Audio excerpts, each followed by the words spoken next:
अस्सलामुअलैकुम फ्रेंड्स, कैसे हो सब। मैं हूं आपका होस्ट इरफान अली और आप देख रहे हैं मेरा YouTube channel VFD repairing lab. तो जैसा कि फ्रेंड्स आपको पता है कि मैं VFD की रिपेयरिंग के बारे में जो है वीडियो बनाता रहता हूं आप लोगों की इंफॉर्मेशन के लिए, आप लोगों की जो है वो रहनुमाई के लिए। तो आज मेरे पास एक है मेडिंशा VT 240S। बहुत सारे फ्रेंड्स जो है इससे वाकिफ़ होंगे। ये बहुत अच्छा VFD है। तो इसके बारे में आज मैं आपको बताऊंगा, जो इसके यानी कि बेसिक यानी कि मेन पार्ट्स जो हैं उनके बारे में और कुछ डिटेल से बताऊंगा आपको मैं। तो फ्रेंड्स, आप लोगों से रिक्वेस्ट है मेरी कि अगर आप तो मेरे चैनल पर नए हैं तो मेरे चैनल को सब्सक्राइब कर दें, बेल आइकन को प्रेस करना ना भूलिएगा, क्योंकि बेल आइकन को प्रेस करेंगे तो आपको फ़ायदा ये होगा कि कोई भी नई वीडियो अपडेट करूँगा उसका नोटिफिकेशन जो है वो आपको मिल सकेगा। तो फ्रेंड्स, ये है मेडिंशा, यानी कि ये जो उन्होंने दो कनेक्टर ये जंपर कराया हुआ है, ये पॉजिटिव है और ये नेगेटिव है, यानी ये DC सप्लाई के लिए है। जब आप VFD को सप्लाई देते हैं तो यहाँ पे जो है वो DC सप्लाई जो है वो आनी चाहिए। आनी कितने वोल्ट चाहिए, ये आपको तकरीबन 550 या 600 के लगभग इधर वोल्टेज आने चाहिए। अगर यहाँ पे वोल्टेज नहीं आ रहे तो आप सर्किट को चेक करें। किसी में तो रिले लगी होती है, रिले का इस्तेमाल होता है, तो किसी में तो ये मेडिंशा वालों ने जो है वो मैग्नेट कनेक्टर का इस्तेमाल किया है। अगर आपकी यहाँ पे सप्लाई नहीं आ रही तो आपने मैग्नेट कनेक्टर देखना है कि आपका मैग्नेट कनेक्टर लगा हुआ है। मैग्नेट कनेक्टर 24 वोल्ट DC का है इसमें।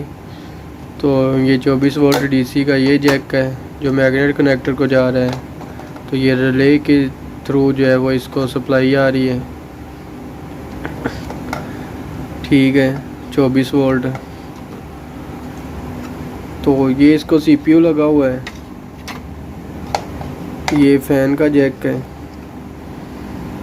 ये सीटियों का जैक है, ये देख सकते हैं 1 2 और ये 3 नंबर 3 सीटियाँ, यानी कि तीनों फेसों पे UVW पे इंस्टॉल की हुई हैं। ये मेन फ्यूज़ है और ये कैपेसिटर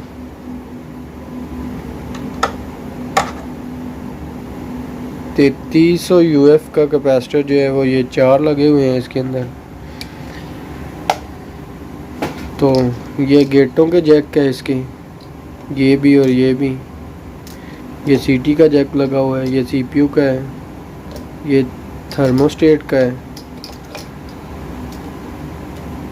तो ये कपलर लगे हुए हैं इसके अंदर PC 929, ये देख सकते हैं।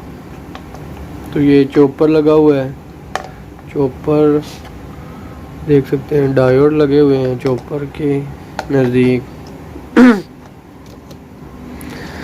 तो ये इनपुट AC सप्लाई मिलेगी इसको।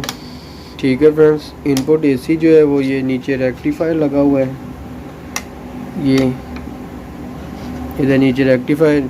इनपुट जो सप्लाई है वो रेक्टिफायर पे जाएगी और पॉजिटिव बनेगी, ये देख सकते हैं। ये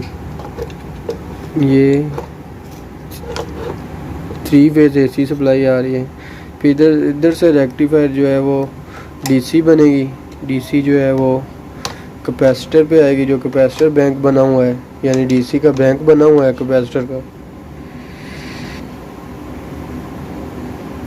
वहाँ से DC जो बनेगी तो वो यहाँ पे आ जाएगी।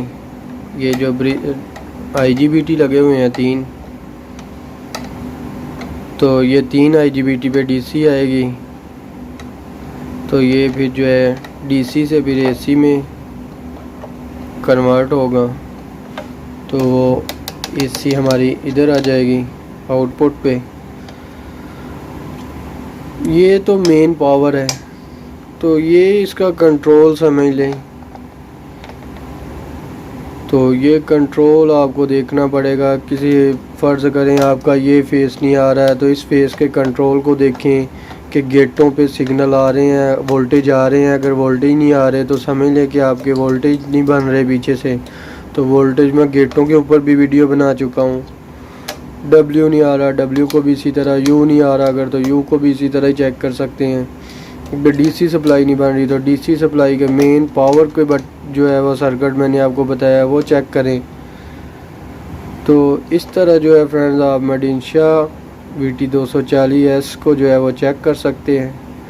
तो फ्रेंड्स अगर किसी चीज़ की समझ ना आए तो आप जो है मुझे कमेंट करके कमेंट बॉक्स में पूछ सकते हैं। तो लास्ट पे भी मेरी यही रिक्वेस्ट है आपसे कि आप मेरे चैनल को सब्सक्राइब करें अच्छी इंफॉर्मेशन के लिए, और बेल आइकन को प्रेस करें ताकि कोई भी नई वीडियो अपडेट करो उसका नोटिफिकेशन आपको मिल सके और आप देख सकें। दुआओं में याद रखिएगा। अल्लाह हाफिज़।